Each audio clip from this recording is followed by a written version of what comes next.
Hello students, I am Ahad Hussain, your chemistry teacher. Hope you are very well. So this is your fifth lecture of solid state for class 12th. So first we will see problem number 3 and problem number 4. Then we will move further concepts. Okay. So a cubic solid is made up of two elements x and y. एक cubic solid है जो कि दो element से मिलकर के बना हुआ है। पहला एलिमेंट का नाम दिया है एक्स और दूसरे का वाई। अब element fluorine, chlorine, sodium, carbon इस तरह का होना चाहिए, लेकिन यहाँ पे क्या दे दिया एक्स और वाई। कोई भी आइटम ये हो सकते हैं एलिमेंट, है ना। तो एक क्यूबिक सॉलिड बना है जो किससे बना है, दो एलिमेंट से, एक्स और वाई।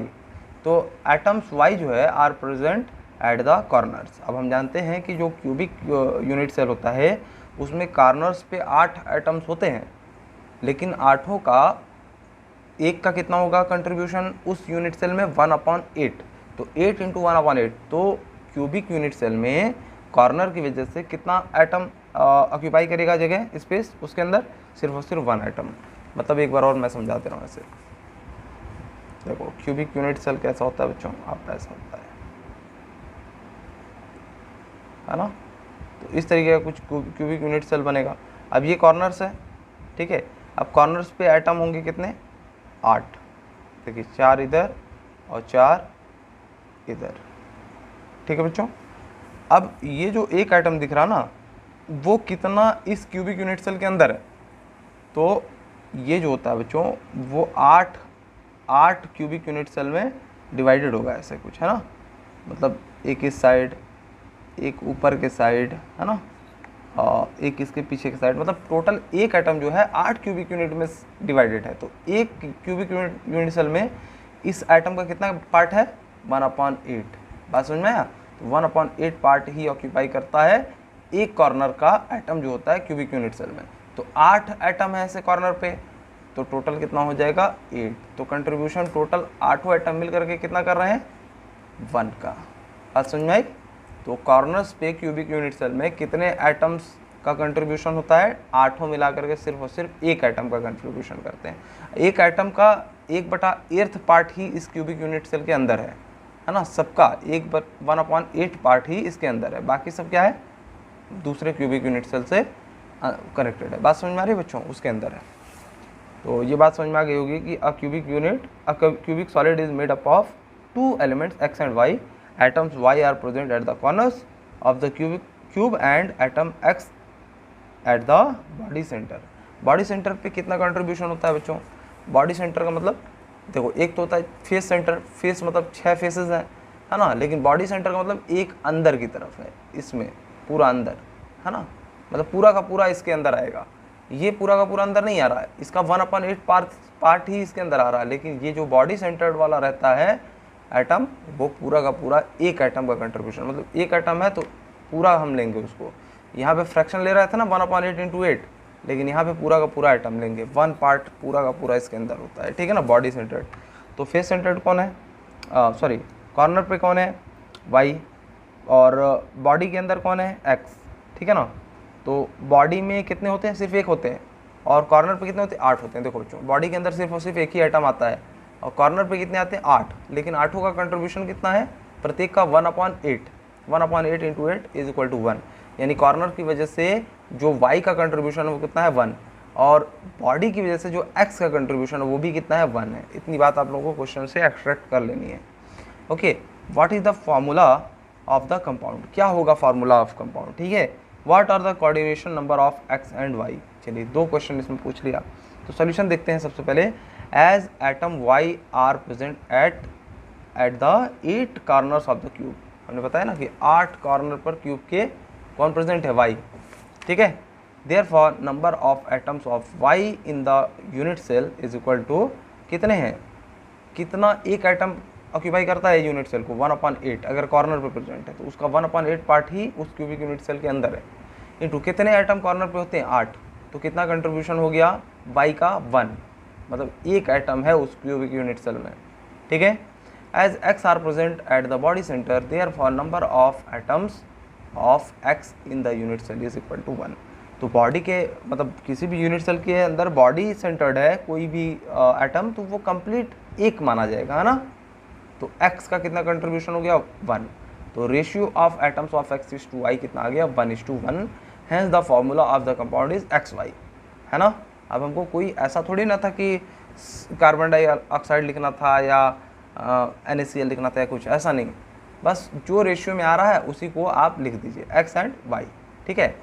x1 y1 रेशियो है ना 1:1, तो XY आपका फॉर्मूला हो जाएगा किसका, कंपाउंड का। और कोऑर्डिनेशन नंबर कितना हो जाएगा, coordination number of each of x and y is equal to 8।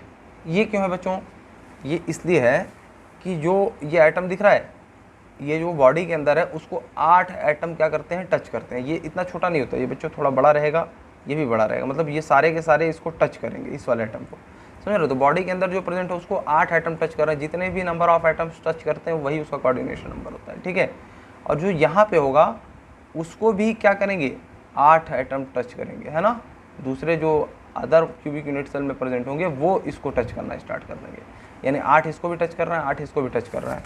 तो टोटल कोऑर्डिनेशन नंबर x और y दोनों के लिए क्या आएगा, 8 आएगा। बात समझ में आ गई होगी बच्चों। चलिए प्रॉब्लम 4 पे आ जाते हैं। An ionic compound made up of atoms A and B। Ionic compound कैसे बनता है बच्चों, कंप्लीट ट्रांसफर ऑफ इलेक्ट्रॉन से बनता है। और कोवेलेंट बॉन्ड कैसे बनता है, शेयरिंग ऑफ इलेक्ट्रॉन से बनता है। तो यहाँ पे क्या है, एक आयनिक कंपाउंड है, मेड किससे बना है, A एंड B से, has a face centred cubic arrangement in which atom A are present at the corners and B are present at the face centers. If one of the atom is missing from the corner, what is the simplest formula of the compound? अब देखिए इसमें थोड़ा सा question को बदल दिया है, इसको आप ध्यान से समझेंगे बच्चों। कह रहा है एक आयनिक कंपाउंड है जो कि किससे बना है, A एंड B। कोई कंपाउंड है A और B से मिलकर के बना है, मतलब A इसमें कटायन हो सकता है, अनायन कुछ भी हो सकता है, B कटायन या अनायन। अगर ये कटायन तो ये अनायन है, ये अनायन है तो ये कटायन है, ठीक है। आयनिक कंपाउंड में कटायन एंड अनायन होते हैं, मालूम होना चाहिए। पॉजिटिव एक रहेगा, एक नेगेटिव चार्ज रहेगा, ठीक है। Has a face centred cubic unit cell. तो फेस सेंटर्ड के बारे में हमने बताया था ना बच्चों आपको, क्या होता है face centred cubic unit cell का। क्या मतलब हुआ कि जैसे मान लो एक क्यूबिक यूनिट सेल है, ये सब आप लोगों को सेल के बारे में बहुत अच्छे से समझाया है मैंने, ठीक है। इसको आप लास्ट लेक्चर जिसने देखा होगा उसको अच्छे समझ में आ रहा होगा ये चीज़, ठीक है। फेस सेंटर मतलब देखो, फेस सेंटर मतलब कितने फेस होते हैं, 6। एक ये फेस हो गया, एक इसके बगल वाला हो गया, एक इधर वाला हो गया, एक ये हो गया, एक ये, 5 तो दिख रहा है, और एक इसके पीछे वाला जैसे, ठीक है ना। तो कितने टोटल फेसेस हैं, एक क्यूबिक मतलब पासे के कितने फेस होते हैं, 6 फेस होते हैं, ठीक है ना। और फेस पे जो एटम होता है वो 2 क्यूबिक यूनिट सेल में डिवाइडेड होता है। बात समझ में आ रही है बच्चों, 2 क्यूबिक यूनिट सेल में डिवाइडेड होता है वो, ठीक है। मतलब ये वाला जो फेस पे एटम प्रेजेंट है वो आधा इसके अंदर है, आधा इसके अंदर, मतलब दोनों बराबर होगी लेंथ। मैंने थोड़ा सा वो कम ज़्यादा बना दिया, ऐसे समझिए।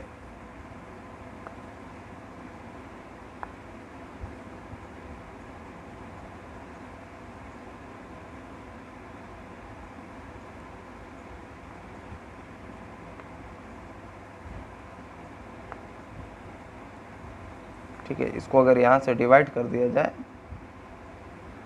तो ये देखिए ये 2 क्यूबिक यूनिट सेल दिख रहा है। अब मान लीजिए कोई कॉर्नर पे एटम प्रेजेंट है, ठीक है, तो इसको तो 8 जो है क्यूबिक यूनिट सेल ने ले लिया है इसमें, 1/8 पार्ट सारे 8 क्यूबिक यूनिट सेल में रहेंगे। मतलब एक कोई क्यूबिक यूनिट सेल तो होगा नहीं, क्रिस्टल जब बनता है तो कई क्यूबिक यूनिट सेल रहते हैं उसमें, बात समझ में आ रही है। लेकिन जो फेस पे प्रेजेंट होगा, मान लो इस वाले फेस पे प्रेजेंट है, तो वो आधा इसमें है और आधा इसमें है, बात समझ में आ रहा है। तो जो फेस पे प्रेजेंट होता है उसका कंट्रीब्यूशन एक क्यूबिक यूनिट सेल में आधा होता है, और जो कॉर्नर पे प्रेजेंट होता है उसका जो होता है 1/8 पार्ट ही एक क्यूबिक यूनिट सेल में होता है। 1/8 पार्ट इसमें होगा, इसका 1/8 पार्ट इसके इस साइड वाले ऊपर में होगा, एक इस साइड वाले ऊपर में होगा, 1/8 पीछे वाले में होगा, इसके पीछे वाले में 1/8 होगा। बात समझ में आ रही है बच्चों। तो कॉर्नर पे जो प्रेजेंट होता है वो 8 क्यूबिक यूनिट सेल में डिवाइडेड होता है, और जो फेस पे प्रेजेंट होता है एटम वो 2 क्यूबिक यूनिट सेल में डिवाइडेड होता है, यानी 1/2 पार्ट्स उसका आएगा एक क्यूबिक यूनिट सेल में। बात समझ में आई। तो A and B has a face centred cubic arrangement है, मतलब फेस सेंटर्ड मतलब इस तरीके का कुछ अरेंजमेंट था कि 6 फेस पर एटम होंगे और कुछ कॉर्नर पे होंगे, है ना। फेस सेंटर्ड में टोटल कितने एटम होते हैं, किसी ने पूछ लिया कि फेस सेंटर्ड क्यूबिक यूनिट जो सेल है उसमें टोटल कितने एटम ऑक्यूपाई कर सकते हैं एक यूनिट सेल में। तो हम जानते हैं फेस सेंटर्ड में कितने आ सकते हैं, देखो ध्यान से देखिए बच्चों, टोटल कितने फेसेस हैं, 1 2 3 4 5 6, है ना। तो 6 जो है फेसेस हैं, 6 पे एटम होंगे, लेकिन आधा आधा होंगे, यानी 1/2 इंटू 6। तो कितने एटम आएंगे इसके अंदर, 3। लेकिन face centred cubic unit cell सिर्फ फेस पे ही नहीं रहता है, कॉर्नर पे भी रहता है। तो 8 कॉर्नर को भी ले लीजिए, है ना। तो 8 कॉर्नर पे कितने होंगे, 1/8 पार्ट ही आता है, और कितने हैं टोटल, 8। यानी कि 1 जो है एटम ये कॉर्नर की वजह से होता है। तो फेस की वजह से 3 और 1 जो हो गया कॉर्नर की वजह से कंट्रीब्यूशन, यानी total 4 atom face centred cubic unit cell अगर अरेंजमेंट है तो उसमें 4 एटम आ जाएंगे। बात समझ में आ गई बच्चों। चलिए, तो क्या कह रहा है, in which A are present at the corners. अगर कॉर्नर्स पे कह दिया, यानी ए का कंट्रीब्यूशन कितना है, 8 एटम कॉर्नर्स पे होते हैं, और 1/8 पार्ट ही क्यूबिक यूनिट सेल के अंदर होता है। तो कॉर्नर पे जो ए एटम प्रेजेंट है उसका सिर्फ और सिर्फ 1/8 इंटू 8 एटम ही रहेंगे, यानी 1 एक एटम होगा, ए का जो होगा, ठीक है। And B are present at the face centre. Face centre का मतलब क्या है, कितने फेस सेंटर है, 6, और एक एटम कितना पार्ट ऑक्यूपाई करता है, 1/2, यानी क्यूबिक यूनिट सेल के अंदर कितना हो गया, 1/2 इंटू 6 कितना हो जाएंगे, 3। यानी बी कितने एटम है, 3। ये समझ में आ गया, कॉर्नर की वजह से एक एटम ए का होगा, बी कितने एटम होंगे, 3। If one of the atom is missing from the corners. अब ये बच्चों देखो, ए जो है ना, यहाँ पे क्या है, 8 कॉर्नर पे होता है, तब जा कर के एक एटम होता है ना। लेकिन इसमें से भी एक कॉर्नर मिसिंग है। What is the simplest formula of the compound. अब देखिए, number of the atoms of A eight the corners is 7 because 1 A is missing. अब कॉर्नर पे ए के कितने एटम है, 7 एटम है, बात समझ में आ रही। लेकिन contribution atoms of A towards unit cell, contribution कितना होगा 7 का, एक एटम का कितना होता है कॉर्नर पे, 1/8 पार्ट। लेकिन कितने एटम है, 8 होते हैं जनरली कॉर्नर पर, लेकिन इस बार 1 मिसिंग है। तो कितने होंगे, 7 इंटू 1/8 कितना हो जाएगा, 7/8। तो जो कंट्रीब्यूशन होगा ए का टूवर्ड्स यूनिट सेल 7/8 होगा। Number of B at the face centres, कितने एटम है टोटल, 6 फेसेज होते हैं ना, तो 6 एटम होंगे, लेकिन उनका कंट्रीब्यूशन कितना होगा, एक का कंट्रीब्यूशन कितना होता है, 1/2। कितने एटम्स होते हैं फेसेस पे, 6। तो टोटल बी का कंट्रीब्यूशन कितना हो गया उस यूनिट सेल में, जिसमें ए का 7/8 है, उसमें उसी यूनिट सेल में बी का जो कंट्रीब्यूशन है वो 3 है। अब देखिए, ratio of A to B कितना हो जाएगा, ए कितना है 7/8, बी कितना है 3 है। अब इसको जब आप सिंप्लीफाई करने जाएंगे तो 7:24 आएगा। तो फॉर्मूला क्या हो जाएगा, ए 7 होगा और बी 24 होगा। बात समझ में आ रहा। तो कंपाउंड का जो फार्मूला है A7 B24, ये फार्मूला हो जाएगा बच्चों, ठीक है। अगर इसने इस क्वेश्चन को ऐसा नहीं किया होता कि एक कॉर्नर का आइटम क्या है, मिसिंग है, तो इसका आंसर क्या आता बच्चों, तब होता है यहाँ पे 8 इंटू 1/8। तो आंसर क्या आ जाता, 1। Contribution of A towards unit cell कितना होता, 1, और contribution of B towards unit cell 3। तो कितना हो जाता, 1:3 रेशियो आता, यानी ए 1 होता, बी 3 हो जाता, ठीक है ना। लेकिन यहाँ पे क्वेश्चन क्या बदल दिया, उसने बोला कि एक जो एटम है वो कॉर्नर पे मिसिंग है। बात समझ में आ रही होगी बच्चों अच्छे से। चलिए ये तो बात हो गई। अब हम लोग की क्यूबिक यूनिट सेल समझ में आ गया कि क्या होता है सिंपल क्यूबिक यूनिट सेल, क्या होता है face centred cubic unit cell, क्या होता है body centred cubic unit cell. अब हम लोग बात करते हैं close packing in crystal system. Crystal में क्लोज पैकिंग क्या होता है, क्लोज पैक्ड स्ट्रक्चर्स क्या होते हैं, है ना। तो देखिए, in order to understand the packing of the constituent particles in a crystal, it is assumed that these particles are hard spheres of identical size. Okay, तो ये पढ़ते जाइए, अभी मैं इसको एक्सप्लेन करूँगा, ठीक है। Those of a metal, the packing of these spheres take place in such a way that they occupy the maximum available space of there is a minimum empty space and hence the crystal has maximum density. This type of packing is called close packing. Close packing का क्या मतलब है बच्चों, close packing का मतलब क्या है कि जो हमारे ये जो एटम्स होंगे ना उसको स्फीयर अज्यूम कर लीजिए, है ना, और उसको ऐसे अरेंज करते हैं कि ताकि मैक्सिमम वो उसकी जगह ऑक्यूपाई कर लें, है ना। कैसे, अभी देखते हैं। चलिए, the packing of spheres of equal size may be discuss in the following 3 step. चलिए पहले सबसे ये देखते हैं क्लोज पैकिंग इन 1 डायमेंशन क्या होता है। क्लोज पैकिंग के बारे में हम लोग को पढ़ना है, ठीक है। क्लोज पैकिंग इन हम लोग क्रिस्टल में पढ़ना है कि क्या होता है क्लोज पैकिंग। तो सबसे पहले हम लोग देखते हैं क्लोज पैकिंग इन 1 डायमेंशन। तो there is only one way in which the spheres can be arranged in 1 dimension close packed structure. these spheres should be touching each other in a row as shown in figure 1.17 में जो दिख रहा ना, इसमें जो atoms हैं one dimension में कैसे अरेंज रहेंगे क्लोज पैकिंग में, सारे के सारे एटम एक दूसरे से क्या करें, टच करें। बात समझ, एक तो स्फीयर अज्यूम कर लीजिए सारे एटम को, है ना। एक्चुअल में एटम स्फीयर नहीं होता है बच्चों, है ना, लेकिन उसको स्फीयर आप अज्यूम कर लीजिए और क्या करिए, सारे को कैसे स्ट्रक्चर बनाएंगे, एक के बाद एक, एक के बाद एक, एक के बाद उसको टच करके रख देंगे। In this arrangement each sphere is touching to neighbouring spheres. अब देखो इसको आप ले लो तो 1 और 2, इसको ले लो 1 और 2, तो जो हमारा वन डायमेंशनल जो क्लोज पैकिंग होता है स्ट्रक्चर, उसमें एक एटम जो होता है वो 2 एटम को टच करता है। इसमें लास्ट वाले एटम को आप नहीं सोचेंगे, वो 2 एटम को नहीं टच करेगा बच्चों, ठीक है। वन डायमेंशन में बीच वाला एटम क्या करते हैं, 2 अदर एटम्स को या स्फीयर को टच करते हैं, ठीक है ना। Hence in this arrangement coordination number is 2।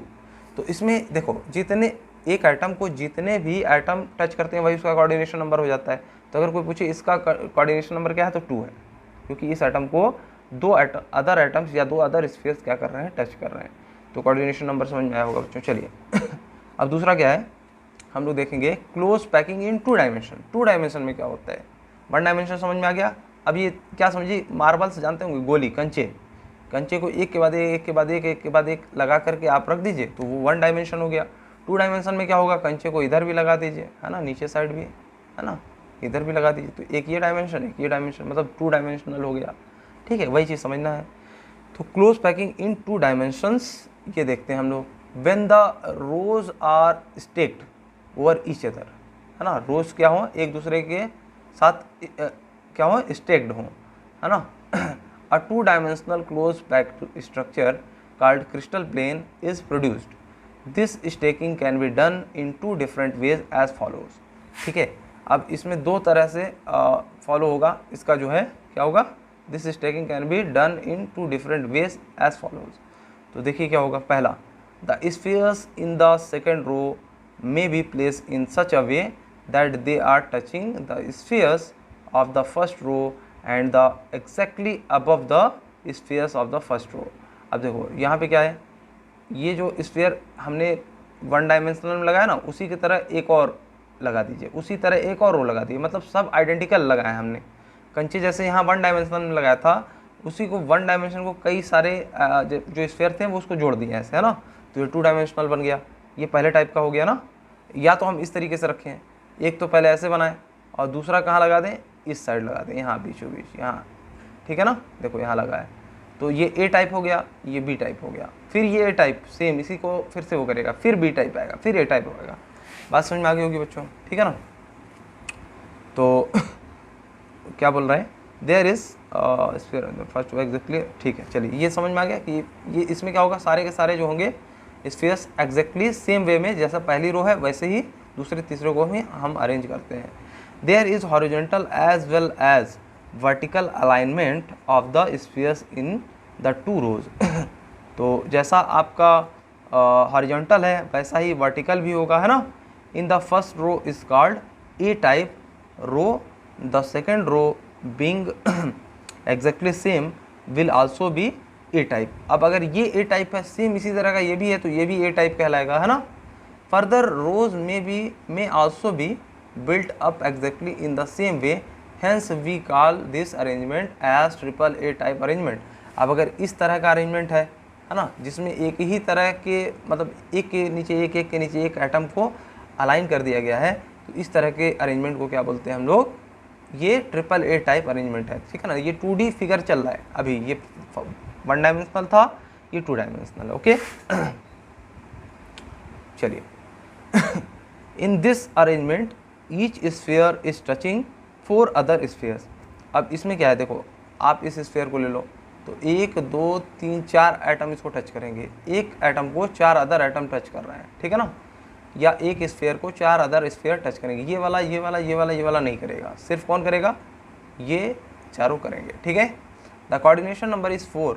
अब एक एटम को 4 अदर एटम या एक स्फीयर को 4 अदर स्फीयर टच कर रहे हैं, तो इसका कोऑर्डिनेशन नंबर क्या हो गया, 4।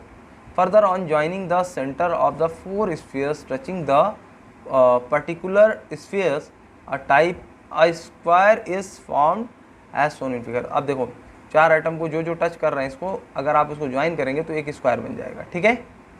Okay, hence this packing is called square close packing in 2 dimension. Square close packing in 2 dimension, इस तरह की अरेंजमेंट को कहते हैं, ट्रिपल ए टाइप अरेंजमेंट को स्क्वायर क्लोज पैकिंग इन 2 डायमेंशन कहा जाता है, ठीक है। चलिए सेकंड टाइप कैसा होगा अरेंजमेंट। 2D में 2 तरह का हम लोग अरेंजमेंट देख रहे हैं, है ना, क्लोज पैकिंग इन 2 डायमेंशंस में। एक तो हमने देख लिया ट्रिपल ए टाइप। अब क्या है, the sphere in the second row may be placed in the depressions of the first row as shown in figure figure. इसमें देखो ये जो है ना, पहला वाला रो तो ऐसे ही बैठा है, दूसरे वाले को पहले वाले रो के डिप्रेशन में, डिप्रेशन मतलब जो थोड़ी थोड़ी जगह खाली होती है ना उसके अंदर, उस पे सेट करना शुरू किया, ठीक है। चलिए, this produces a row different from the row first row. अब ये क्या है, पहले रो से अलग दिख रहा है ये कुछ, है ना, यहाँ देखो सब सेम दिख रहा है रो, यहाँ पे देखो कुछ दूसरा वाला रो अलग हो गया, है ना। Hence if we call first row as A type, the second row may be called as B type. अगर हम पहले वाले का नाम ए टाइप दे दें तो दूसरे वाले का नाम क्या हो जाएगा, बी टाइप। ओके, कह सकते हैं हम लोग बी टाइप। अब बी टाइप का है, सी टाइप का है, डी टाइप का है, लेकिन इससे अलग होगा ना, तो हमको सिंपल क्या पड़ता है, अगर ये टाइप है तो इसको बी टाइप बोल दे रहा है, ठीक है। When the sphere in the third row are placed in the depressions of the second row, the third row formed is exactly similar to the first row. अब पहले रो से दूसरा रो जो है अलग बन गया, लेकिन जो तीसरा रो बनेगा वो पहले वाले के एकदम सेम आइडेंटिकल बनेगा, है ना। ओके, ए टाइप मतलब ए टाइप की तरह बनेगा, जो थर्ड वाला रहेगा वो ए टाइप की तरह बनेगा। The fourth row formed will be again B. अब इसके बाद जो फोर्थ आएगा ना वो बी की तरह रहेगा, ठीक है ना, B type and so on, और ऐसे ही चलता जाएगा 2 डायमेंशनल 3D स्ट्रक्चर में, है ना, 2 डायमेंशनल स्ट्रक्चर में जो क्लोज पैकिंग का है। ओके, 3D तो अभी देखना हम लोग को। Hence this arrangement is called as A B type arrangement. अब इसको ट्रिपल ए टाइप अरेंजमेंट कह रहे थे, भले ही और बढ़ जाएगा लेकिन अरेंजमेंट कौन सा कहेंगे, ट्रिपल ए टाइप। इसको कौन सा कहेंगे, इसमें ए बी जितनी बार भी रिपीट होगा, 3 ही बार रहेगा तभी ए बी बोलेंगे, लेकिन अगर कई बार ऐसे ही रिपीट हो जाता है, फिर सेकंड वाले की तरह आ जाए, फिर फर्स्ट वाले की तरह आ जाए, फिर सेकंड वाले की तरह रो आ जाए, फिर फर्स्ट वाले की तरह, तो बार बार ऐसे रिपीट भी होगा तब भी इसको ए बी टाइप अरेंजमेंट कहेंगे। इसको कैसा कहेंगे, बार बार रिपीट हो एक ही तरह से रहेगा तो ट्रिपल ए टाइप अरेंजमेंट कहेंगे। The fourth row form will be again B type so on, hence this arrangement is called A B type arrangement. In this arrangement each sphere is touching 6 other spheres. अब इस तरह वाले arrangement में क्या हो जाता है, देखो यहाँ पे एक एटम को 4 एटम जो है सराउंड कर रहे थे, टच कर रहे थे, इसका कोऑर्डिनेशन नंबर 4 था, है ना। ट्रिपल ए टाइप अरेंजमेंट में 2D फिगर में इसका कोऑर्डिनेशन नंबर कितना है, 4 है। Triple A type A B type arrangement में जो हमारा 2D जो है क्लोज पैकिंग स्ट्रक्चर है उसमें एक एटम को कितने एटम टच करते हैं, 6। इसमें हेक्सागन बन रहा है कि नहीं बन रहा है, इसमें स्क्वायर बन रहा था, इसमें 6 एटम टच कर रहे हैं इसलिए हेक्सागन बन रहा है, तो इसका कोऑर्डिनेशन नंबर कितना हो जाएगा, 6। Hence the coordination number is 6। Further and on joining the centres of the 6 spheres touching a particular sphere, किसी पर्टिकुलर स्फीयर को टच करने वाले 6 एटम के सेंटर को आप ज्वाइन कर दीजिए, है ना। A hexagon is formed as shown in figure 1.18b। इसमें देख रहे हैं आप हेक्सागन बन जा रहा है, 6 साइड्स हैं, है ना। गन मतलब क्या होता है, साइड्स, हेक्सा मतलब 6 साइड्स आपको दिख रहे हैं। Hence this arrangement is called 2 dimensional hexagonal close packing. इसको 2 डायमेंशनल हेक्सागनल क्लोज पैकिंग कहते हैं, इसको स्क्वायर क्लोज पैकिंग इन 2 डायमेंशन कहते हैं। ओके, इस अरेंजमेंट को क्या बोलते हैं, ट्रिपल ए टाइप अरेंजमेंट। इस अरेंजमेंट को क्या बोलते हैं, ए बी टाइप अरेंजमेंट बोलते हैं। ओके बच्चों, चलिए the second mode of packing hexagonal close packing, ये सेकेंड मोड है, is more efficient as more space is occupied by the spheres and empty space is less in this arrangement. अब इसमें हम देख रहे हैं यहाँ पे कुछ एम्प्टी स्पेस दिख रहा है इस तरह के अरेंजमेंट में, है ना, लेकिन इसमें देखो बहुत कम स्पेस दिख रहे हैं। ये देखो बच्चों, इसमें देखो आपको वाइड ज़्यादा दिख रहे हैं, इसमें वाइड कम दिख रहे हैं, तो वही कह रहा है हेक्सागन जो होता है मोर स्पेस इज ऑक्यूपाइड, ज़्यादा स्पेस इसमें ऑक्यूपाई हो जाता है, ज़्यादा आपका वाइड नहीं बचता है, by the space and empty space is less in this arrangement. इस अरेंजमेंट में लेस होता है, इसको क्या बोलते हैं, हेक्सागनल क्लोज पैकिंग। ओके, जो स्क्वायर पैकिंग था उसमें वाइड ज़्यादा बच जा रहा है और वो ज़्यादा एफिशिएंट नहीं, ये ज़्यादा एफिशिएंट है। बात समझ में आई बच्चों।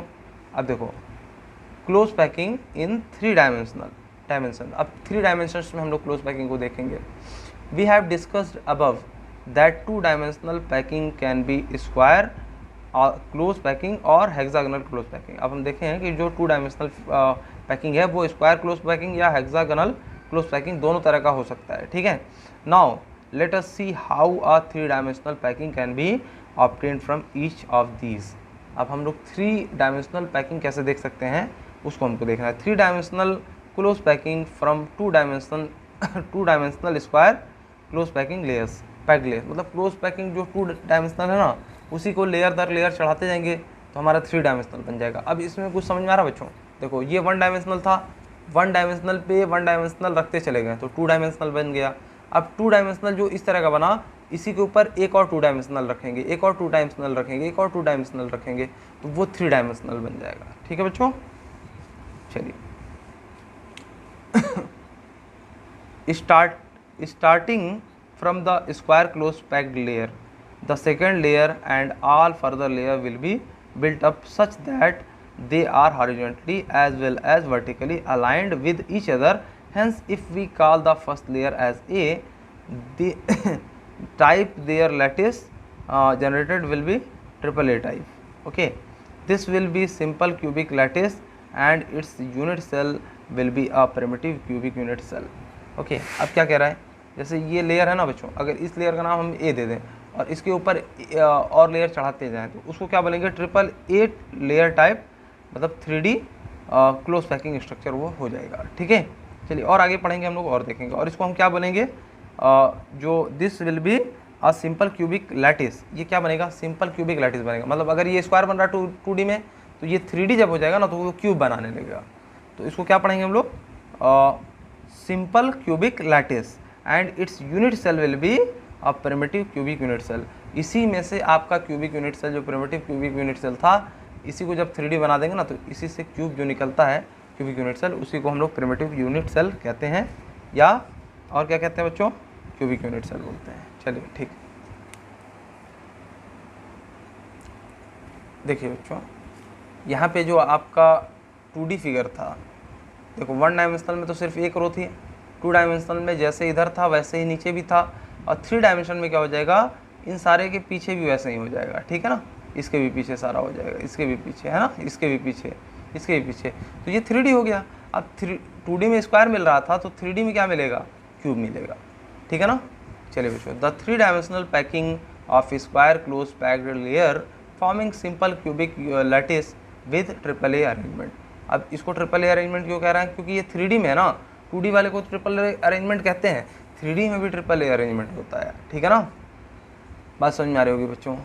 3D AAA क्यों कह रहे हैं, क्योंकि जिस तरह की पहली लेयर है उसी तरीके की दूसरी लेयर है, उसी तरीके की तीसरी लेयर है, तो AAA टाइप अरेंजमेंट हो गई इसकी, ठीक है ना। अब सेकंड देखिए, 3 dimensional packing from 2 dimensional hexagonal close packed layer.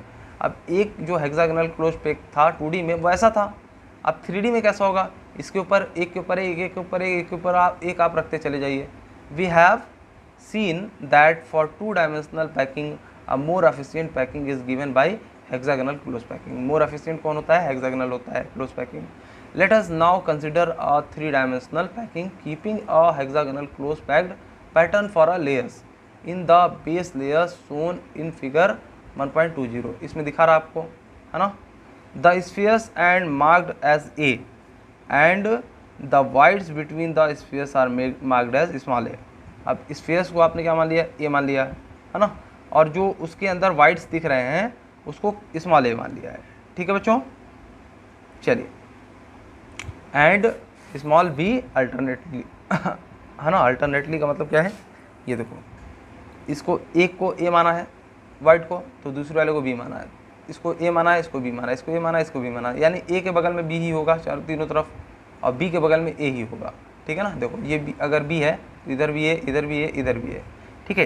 A B वाले वाइट से सराउंडेड है, बी ए वाले मतलब वाइट से सराउंडेड है। देखो ये बी है, ये ए तीनों सराउंडेड है, ये ए है, ये बी तीनों सराउंडेड है।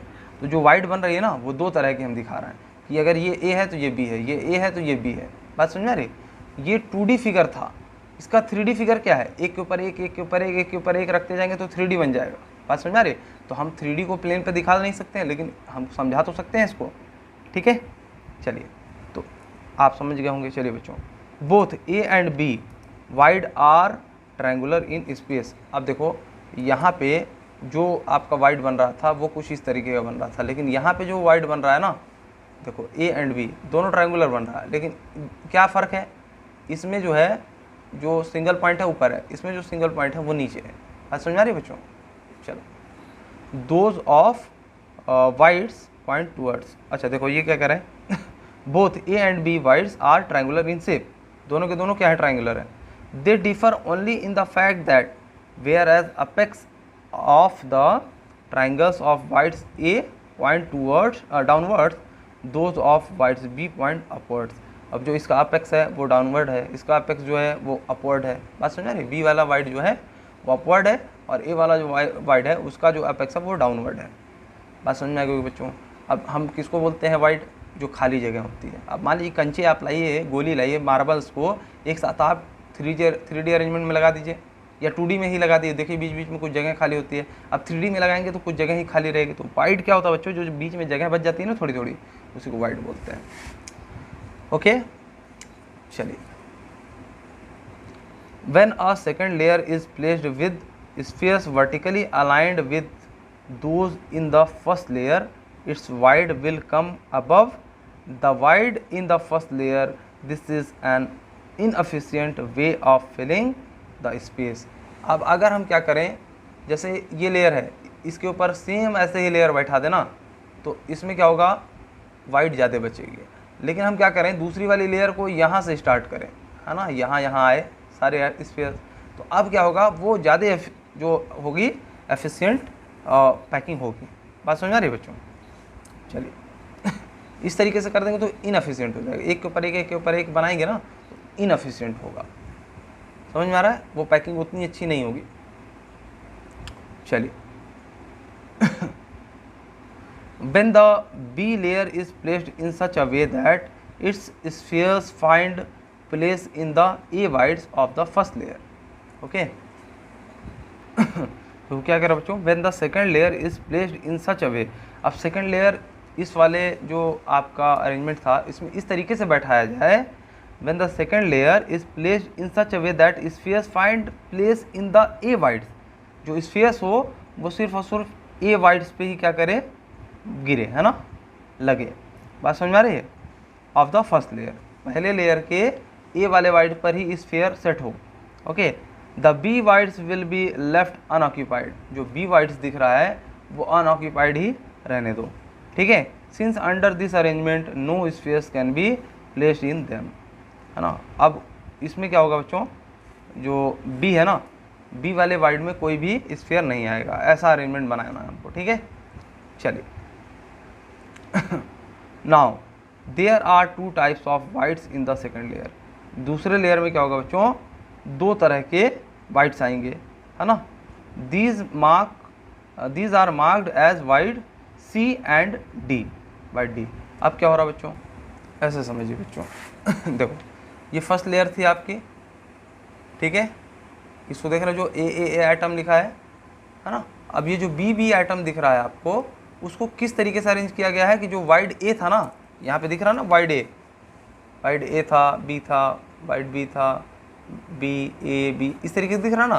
तो जो वाइड बी था उसको छोड़ दिया गया, सिर्फ और सिर्फ किस वाइड पे आपने दूसरे वाले लेयर को सेट किया, वाइड ए पे। ऐसा किया कि हमने स्फीयर्स आना शुरू हो गए, ठीक है। बी अभी हम छोड़ दे रहे हैं। बात समझ में आ रही है? ऐसा हमने अरेंजमेंट किया, तो इस फिगर से आपको ज़्यादा समझ में आया होगा। चलिए, when the second layer is placed in such a way that spheres find place in the A wides of the first layer, the B wides will left unoccupied since under this arrangement no sphere can be placed in them. Okay, तो B पे कोई भी sphere नहीं पाया गया, है ना। Now there are two types of wides in the second layer, दो तरह के wides होंगे सेकेंड लेयर में। These are marked as wide C and D, और इसको क्या मार्क कर दिया गया, अब देखो ये सेकेंड लेयर है ना फर्स्ट लेयर पे, अब इसको आपने मतलब ए और बी दिया था नाम नीचे वाले पे, तो अब जो दूसरी वाली लेयर है उसको आप ए और बी मत दीजिए, उसको आप क्या दीजिए, void C and D, C and D. Second वाली लेयर में किस किस तरह का वाइड बना, सी एंड डी टाइप का लेयर बना। Okay, the void C are ordinary voids which lie above the sphere of the first layer, whereas wide D lie on the wides of the first layer and hence अच्छा बच्चों ये क्या कह रहा है, जो सी है ना वो क्या है, एक ऑर्डिनरी वाइड्स है विच इज़ मतलब जो कि मतलब लाई करता है अबव द स्फीयर, स्फीयर के ऊपर लाई करता है ना। चलिए कौन सा हो गया, सी वाइड, ये देखिए यहाँ सी वाइड दिख रहा है, वो स्फीयर के ऊपर लाई करता है। ठीक है, बात समझ आ रही होगी बच्चों, है ना। फर्स्ट वाले लेयर के जो स्फीयर है उसके ऊपर सी वाला वाइड जो है वो लाई कर रहा है यहाँ पे। देखिए ध्यान से इसको समझिए बच्चों, है ना। Which is above the spheres of the first layer, है ना, and wides D lies on the voids of the first layer. और जो वाइड डी है ना वो स्फीयर पे नहीं लाई कर रहा है, वो तो फर्स्ट लेयर के जो वाइड था उसी के ऊपर डी वाला बन गया। बात समझ आ रहा है, ये देखो ये फर्स्ट वाले लेयर का वाइड था, यहाँ भी देखो फर्स्ट वाले लेयर का वाइड था, वहाँ पे डी वाइड आ गया सेकंड वाले लेयर का। जहाँ पे फर्स्ट वाले लेयर का वाइड था वहीं पे सेकंड वाले लेयर का भी वाइड आ रहा है, और सेकंड वाले लेयर के वाइड को हम क्या बोल रहे हैं, डी बोल रहे हैं, है ना। और सेकंड वाले लेयर का जो दूसरा वाला वाइड है वो जो स्फीयर के ऊपर वाइड बन रहा है जो खाली जगह, उसको हम सी टाइप का बोल रहे हैं। बच्चों कन्फ्यूज मत होइएगा, बहुत आसान है, बस आप लोग को समझाने के लिए इतना टाइम ले रहा है, ये तो बहुत 2 मिनट का ये कॉन्सेप्ट है, तुरंत समझा के आगे बढ़ जाना है ना। अब ये समझ में आएगा ना तो पूरी फील आएगी। ठीक है, ओके बच्चों, lie on the voids of the first layer and hence are combinations of 2 voids. अब ये 2 तरह का कॉम्बिनेशन बना लिया, सी एंड डी टाइप का, है ना। ओके बच्चों, one of the first layer and second of the second layer चलो एक तो फर्स्ट लेयर का और दूसरा वाला सेकंड लेयर का, दोनों वाइड्स जो है कॉम्बिनेशन बना लिए, है ना। चलो the A and B voids of the first layer are both triangular while only C voids of the second layer are triangular. अब यहाँ पे क्या था बच्चों, देखो ए और बी दोनों ट्रायंगुलर थे, ए वाइड और बी वाइड दोनों ट्रायंगुलर थे, लेकिन इसमें आप देखेंगे तो सिर्फ और सिर्फ कौन सा कह रहा ट्रायंगुलर है, सिर्फ सी वाइड्स आर, मतलब जो सेकंड लेयर का सी वाइड है वही ट्रायंगुलर होगा। देखो ये सी वाइड है, सी वाइड ट्रायंगुलर दिख रहा है, सी वाइड ट्रायंगुलर दिख रहा है। ओके बच्चों, लेकिन डी वाइड जो है ना, दोनों का आप ध्यान से देखिए तो ये सिर्फ अगर ये लेयर देखेंगे तब तो ट्रायंगुलर लगेगा, लेकिन आप दोनों लेयर को मिला करके देखिए ना तो ये ट्रायंगुलर नहीं लग रहा है, कुछ अलग सा दिख रहा है, कुछ अलग सा दिख रहा है, ये कुछ अलग सा दिख रहा है। बात समझ में आ रहा है। The D voids of the second layer are combinations of 2 triangles. अब 2 ट्रायंगल का ये क्या है, कॉम्बिनेशन है ये वाला वाइड। ठीक है, one each of first layer and second layer, दोनों क्या है, 2 लेयर का, पहले और दूसरे लेयर को के वाइड को मिला करके कुछ कॉम्बिनेशन बना, with the vertex of 1 triangle upwards and vertex of 1 triangle मतलब अनदर ट्रायंगल डाउनवर्ड्स। अब देखो ये 2 वाइड का जो कॉम्बिनेशन बना उसमें देखो एक वर्टेक्स तो ये नीचे की साइड दिख रहा है, लेकिन इसके नीचे वाला जो वर्टेक्स है ना, इसके नीचे वाले जो मतलब ये स्ट्रक्चर जो दिख रहा है उसका वाइड है वो ऊपर की तरफ मतलब टूवर्ड्स क्या कर रहा है, अपवर्ड है ना, और ये टूवर्ड डाउनवर्ड है, मतलब डाउनवर्ड इसका जो पॉइंट है अपर पॉइंट, और इसका जो अपेक्स है वो अपवर्ड है। बस समझ रहे, तो दोनों के कॉम्बिनेशन से ये बना है कुछ। ठीक है, चलिए अब आप लोगों को थोड़ा सा समझने में आसानी होगी। यहाँ से देखिए, a simple triangular void like C in a crystal is surrounded by 4 spheres and is called a tetrahedral void. अच्छा देखो क्या कह रहे हैं, जो सिंपल ट्रायंगुलर वाइड था जैसे सी क्या है, सी यही है ना बच्चों। अब देखो सी में क्या है, ये नीचे स्फीयर आ जा रहा है और 3 स्फीयर, ये 3 और 1 4 स्फीयर से मिलकर के ये वाइड बना है। ठीक है ना, तो इसको हम लोग क्या बोलेंगे, टेट्राहेड्रल वाइड बोलेंगे, है ना, टेट्राहेड्रल वाइड बोलेंगे। और अ होल बाई, और अ होल या तो हम एक होल बोलेंगे, है ना। अ double triangular void like D is surrounded by 6 spheres and is called octahedral wide. अब देखो जो डी है ना, डी में कितने आइटम है, डी के वाइड को कितने आइटम मिलकर बना रहे, 3 इधर से और 3 नीचे से, इस वाले वाइड के लिए 6 आइटम की जरूरत है।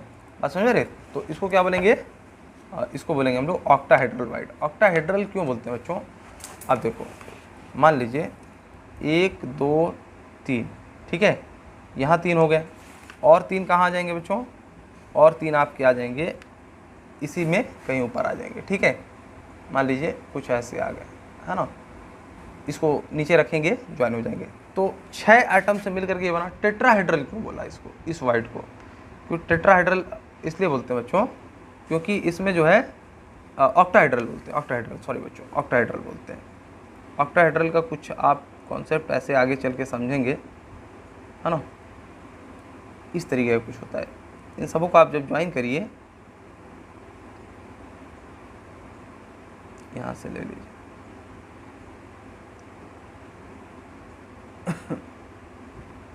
है ना। तो देखिए, एक ये हेड, एक ये हेड, एक इसके पीछे, एक बगल में, 4 हेड इधर बने और 4 हेड नीचे बने, यानी 8 हेड बन जाते हैं। इसलिए इसको ऑक्टाहेड्रल स्ट्रक्चर बोला जाता है ना।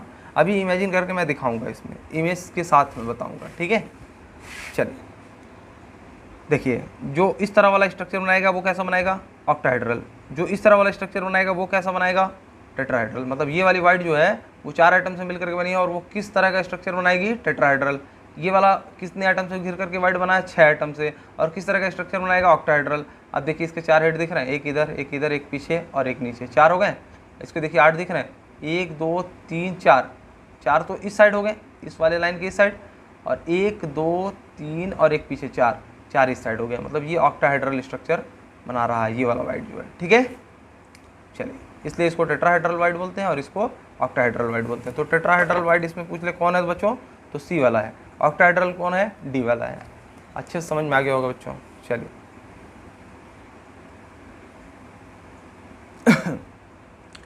नाउ, अच्छा ये क्या कह रहा है, द वाइड्स और holes in crystals are also called interstices. Interstices मतलब क्या होता है बच्चों, इंटरस्टिशियल। अभी आप लोग पढ़ेंगे, कुछ ऐसे एटम रहेंगे जो अंदर जा कर के बैठ जाएंगे, है ना, वाइड के अंदर जा कर के बैठ जाएंगे, तो उसको इंटरस्टिशियल एटम बोलते हैं ना। तो इंटरस्टिसेस जो है वो क्या होते हैं, इस वाइड को इंटरस्टिसेस बोलते हैं, ठीक है, इंटरस्टिसेस। चलिए, now there are 2 ways to build up the third layer. अब 2 तरीके हैं थर्ड लेयर बनाने के। 2 लेयर तो हमने देख लिया, ये पहला लेयर, उसके ऊपर दूसरा लेयर। अब तीसरा लेयर अगर चढ़ाना है तो उसके 2 तरीके हैं। कौन कौन से तरीके हैं बच्चों, देखिए। When a third layer is placed over the second layer in such a way that the sphere covers the octahedral और सी वाइड्स। ओके, ऐसा हो कि थर्ड लेयर जो है उसको प्लेस किया जाए over the second layer in such a way that spheres covers the tetrahedral और सी वाइड्स। अब थर्ड लेयर क्या करेंगे, देखो पहला लेयर ये था, दूसरा लेयर ये था, तीसरा लेयर ये है। अब तीसरे लेयर को आपने ऐसा किया कि जो स्फीयर्स हैं वो क्या कवर करें, द टेट्राहेड्रल और सी वाइड्स को कवर करें, है ना। अब इमेजिन करिए यहाँ से, a 3-dimensional closest packing is obtained whereas the sphere in every third or alternate layers are vertically aligned। चलिए ये पढ़ लीजिएगा बच्चों, इतना आपको जितना इंपॉर्टेंट पार्ट था वो मैंने समझा दिया है। Layer on so on, calling the first layer as A and second layer as B and arrangement is called A B pattern और हेक्सागोनल क्लोज पैकिंग। ओके, चलिए ये सब मैंने आपको समझाया है। Molybdenum, magnesium and beryllium crystallize in HCP, hexagonal close packing इसको बोलते हैं स्ट्रक्चर। ओके, सेकंड देखिए, अभी आपको समझ में आएगा, पूरी कहानी आपको अभी समझ में आएगी। When the third layer is placed over the second layer in such a way that spheres covers the octahedral wide, यानी डी। मतलब 2 तरह से तीसरे लेयर को बना सकते हैं ना। पहला क्या था कि सी के ऊपर स्फीयर है, जो सी वाइड दिख रहा था, मतलब ये वाली जो वाइड दिख रही थी उसके ऊपर स्फीयर है ना, या तो डी वाले के ऊपर स्फीयर है। 2 तरह का हम लोग अरेंजमेंट बना सकते हैं तीसरे वाले लेयर के लिए, ठीक है। तो उसको क्या बोलेंगे, उसको भी देखते हैं हम लोग। तो देखिए, उसको हम लोग ए बी टाइप पैटर्न बोलते हैं ना, उसको हेक्सागोनल क्लोज पैकिंग बोल रहे थे पहले वाले के। अगर सी के ऊपर, सी वाइड क्या था, टेट्राहेड्रल वाइड था, टेट्राहेड्रल वाइड के ऊपर अगर स्फीयर आ रहा है थर्ड लेयर का तो उसको हेक्सागोनल क्लोज पैकिंग कहेंगे। अगर ऑक्टाहेड्रल वाइड यानी डी वाइड के ऊपर अगर स्फीयर आ रहा है थर्ड लेयर का तो उसको क्यूबिक क्लोज पैकिंग कहा जाता है, ठीक है ना बच्चों। और उसकी अरेंजमेंट कैसी होगी, ABC टाइप होगी। अब इसको इतना पढ़ लीजिएगा बच्चों, ठीक है ना। चलिए, या it is similar to face centred cubic या FCC packing. Face centred cubic unit cell की तरह उसकी अरेंजमेंट होती है, जो क्यूबिक क्लोज पैकिंग बनाता है सेकंड वाला। यानी एक लेयर हमने बनाया उसके ऊपर दूसरा लेयर बनाया, तीसरा लेयर जब बनाया तो दूसरे लेयर में हम देख रहे हैं, देखो पहले लेयर में वाइट क्या था ए एंड बी, दूसरे लेयर में वाइट क्या था सी एंड डी, तीसरे लेयर को जैसे ही हमने डाला तो या तो उसके स्फीयर्स पूरी तरीके से सी को कवर कर लें या तो उसकी स्फीयर्स पूरी तरीके से डी को कवर लें, दोनों को नहीं करेंगे, एक टाइम में एक ही को करेंगे। बात समझ आ रही है? अगर सी को कवर करते हैं तो उसको क्या बोलते हैं, हेक्सागोनल क्लोज पैकिंग, और अगर डी को करते हैं तो उसको क्या बोलते हैं, क्यूबिक क्लोज पैकिंग। ठीक है ना? इसमें ए बी टाइप की अरेंजमेंट होगी अगर सी को कवर करता है तीसरे वाले लेयर का स्फीयर, और अगर तीसरे वाले लेयर का स्फीयर आपके डी वाले जो है वाइट को कवर करता है ना, या जो ऑक्टाहेड्रल वाइट है उसको कवर करता है तो उसको क्यूबिक क्लोज पैकिंग या सीसीपी क्यूबिक क्लोज पैकिंग का जो शॉर्ट फॉर्म होता है वो बोलते हैं। और ये सिमिलर किसके होता है, एफसीसी पैकिंग के सिमिलर होता है, face centred cubic unit cell के जो होता है उसके सिमिलर होता है। Iron, nickel, copper, silver, gold and aluminium crystallize in CCP. तो जो ये एग्जांपल दिख रहा है उसको आप लोग थोड़ा सा देख लेंगे। जो आयरन होता है, निकल होता है, कॉपर होता है, सिल्वर, गोल्ड एंड एल्यूमिनियम, ये कैसे क्रिस्टलाइज होता है, कैसे क्रिस्टल बनाता है, किस मैनर में, सीसीपी मतलब क्यूबिक क्लोज पैकिंग में इस तरह का स्ट्रक्चर होता है कुछ इसका। Both the above pattern of stacking spheres though different in form are equally efficient. दोनों अलग अलग तरह का पैकिंग दिखा रहा है लेकिन एफिशिएंसी क्या होगी, एक तरह की होगी, है ना। दे occupy the maximum possible space which is about 74% of the available volume of the empty space being only 26%। मतलब ये जो दोनों जो क्यूबिक यूनिट सेल है ना, जो क्यूबिक क्लोज पैकिंग है उसकी एफिशिएंसी भी 74% है, जो एफसीसी फेस सेंटर्ड जो क्यूबिक जो पैकिंग है उसकी भी एफिशिएंसी 74% है।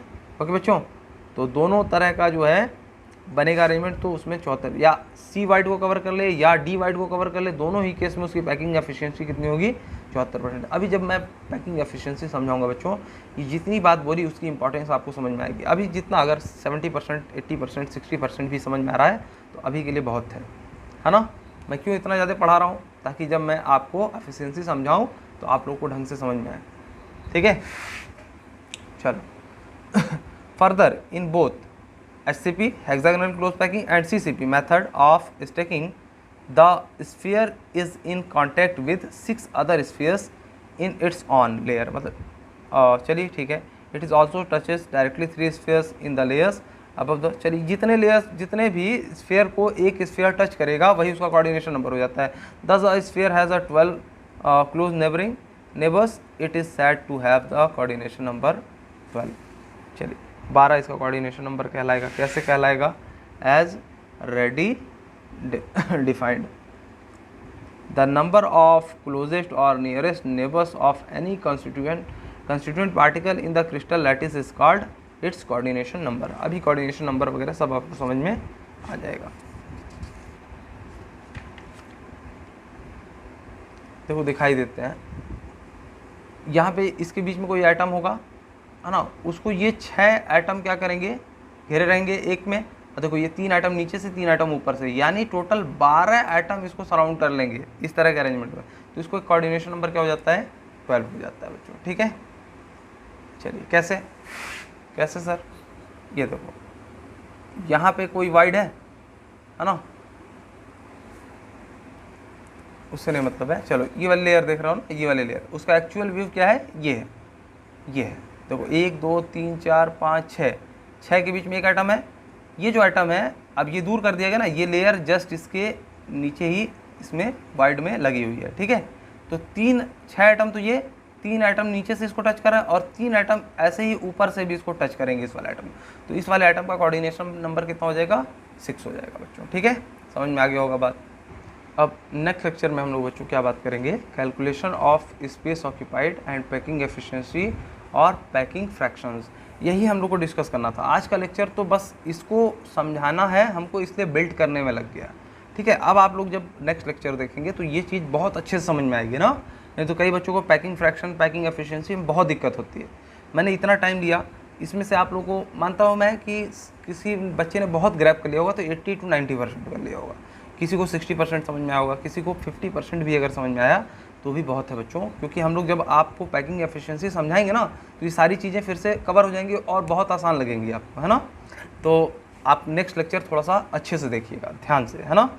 और एक चीज़ और है, देखिए कौन कौन सा स्ट्रक्चर होता है ना, FCC होता है, BCC होता है ना, तो उस तरह के सारे स्ट्रक्चर की भी हम लोग, सारी पैकिंग की हम लोग बात कर लेंगे। अब एक ही लेक्चर में आपका लगभग सब कुछ कवर हो जाएगा, ठीक है।